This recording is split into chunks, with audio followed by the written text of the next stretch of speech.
सुनो, जी पापा। तुम्हारा भाई कह रहा था कि कल तुम किसी लड़के से फोन पे बात कर रही थी। जी पापा, पर वो तो मेरा दोस्त है।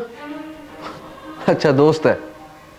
मैं बताता हूं, तेरी दोस्त सिर्फ लड़कियां होनी चाहिए, लड़के नहीं। तू पागल है क्या? दोस्त तो दोस्त होता है ना, लड़का हो या लड़की। पापा आप ना समझा लो इसे, ये बहुत ही बदतमीज और बिगड़ती जा रही है। ऐसा ना हो एक दिन ये हम दोनों की नाक कटवा दे। सही कह रहा है तुम्हारा भाई। और एक चीज अब तुम दिमाग में बिठा लो कि आज के बाद तुम कॉलेज अकेले तो बिल्कुल नहीं जाओगी। यही तुम्हें छोड़ने जाएगा और लेने भी तुम्हें यही आएगा। और अपनी जो दोस्ती है ना, फ्रेंडशिप, वो लड़कियों के साथ रखो तो ज्यादा अच्छा है, उसी में तुम्हारी भलाई है। ठीक है पापा, समझ गई। और हमेशा से मैं ही तो समझती आ रही हूं, लेकिन कभी आपने मुझे समझने की कोशिश की? ये भाई तूने मुझे कभी समझने की कोशिश की? मैंने कभी भी आपको शर्मिंदगी महसूस नहीं कराई है और ना ही कभी कराऊंगी। लेकिन कभी आपने इससे सवाल किए कि देर रात तक कहां रहता है, इसके दोस्त कौन है, किससे बातें करता रहता है? कभी इससे सवाल क्यों नहीं किए जाते हैं? श्वेता, तुम्हें 1000 बार समझाया है, एक बार तुम्हें समझ क्यों नहीं आता? तुम एक लड़की हो और लड़कियों को अपनी लिमिट्स में रहना चाहिए, समझी तुम? मैं जानती हूं पापा कि मैं एक लड़की हूं, और सारी लिमिटेशंस हम लड़कियों के लिए तो होती हैं, लड़कों के लिए थोड़ी ना होती हैं। अगर कभी गलती से मैं कॉलेज जल्दी जा रही हूं तो मुझसे पूछा जाता है कि क्यों जल्दी जा रही हूं, कहां जा रही हूं। और कभी गलती से अगर कॉलेज से मुझे लेट आना हो, मेरे पास काम हो, तो मुझसे पूछा जाता है कि कहां थी, किसके साथ थी।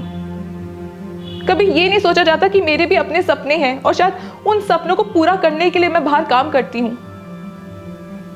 इस घर में मेरे भाई के सपनों को तो सपना समझा जाता है, लेकिन मेरे सपनों पे हमेशा सिर्फ लिमिटेशंस लगा दी जाती हैं। रुको, घर में बैठो, किसी से बात ना करो, इससे बात ना करो, उससे बात ना करो। लेकिन मुझे लोगों से बात करनी पड़ती है, आइडियाज शेयर करने के लिए, उनके आइडिया समझने के लिए। पापा मैं वकील बनना चाहती हूँ। मैं वकीलों से बात करती हूँ, फाइलें पढ़ती हूँ, यहाँ वहां से समझने की कोशिश करती हूँ कि शायद अपने जीवन में आगे बढ़ पाऊं, अपने सपनों को पूरा कर पाऊं। और इसमें मुझे आपका सपोर्ट चाहिए, भाई का सपोर्ट चाहिए। आप लोगों की जरूरत है, और अगर आप ही मुझ पे रोक टोक लगाएंगी तो मैं कहां जाऊंगी? अपने सपनों को इतनी कठिन राह को कैसे, इस पे कैसे चल पाऊंगी मैं? पापा मैं आपको प्रॉमिस कर रही हूं, मैं आपको प्राउड फील करवाऊंगी। मैं बहुत सक्सेसफुल होना चाहती हूं, आगे बढ़ना चाहती हूं, और मुझे बढ़ने दीजिए।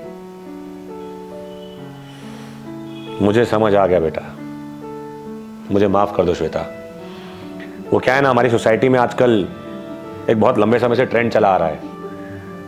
संस्कारों के दबाव में आके लड़कियों की डेमोक्रेसी और फ्रीडम को जिस तरीके से दबाया जा रहा है ना, शायद मैं भी उसी के साथ बह गया था, और उसी की उठती आवाज में मैं बहरा हो गया था, और मैं तुम्हारी आवाज नहीं सुन पा रहा था।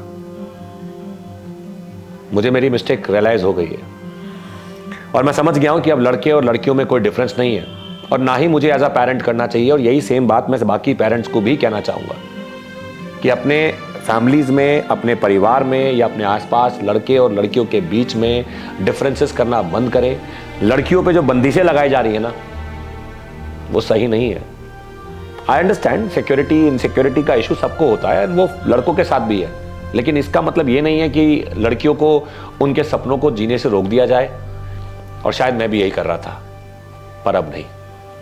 मैं तुम्हारे साथ हूं, and I know you will definitely make me proud, and I promise you as a father कि आज के बाद I am not going to make any difference in you and your brother. That's your papa's promise. बिल्कुल सही पापा, सिर्फ आप ही नहीं, अब मैं भी इसके साथ हूँ, और इसको जो भी करना हो मैं तेरा साथ दूंगा। बिल्कुल श्वेता, हम दोनों आपके साथ हैं। थैंक यू पापा। ठीक, मैं चलती हूँ पापा, बाय।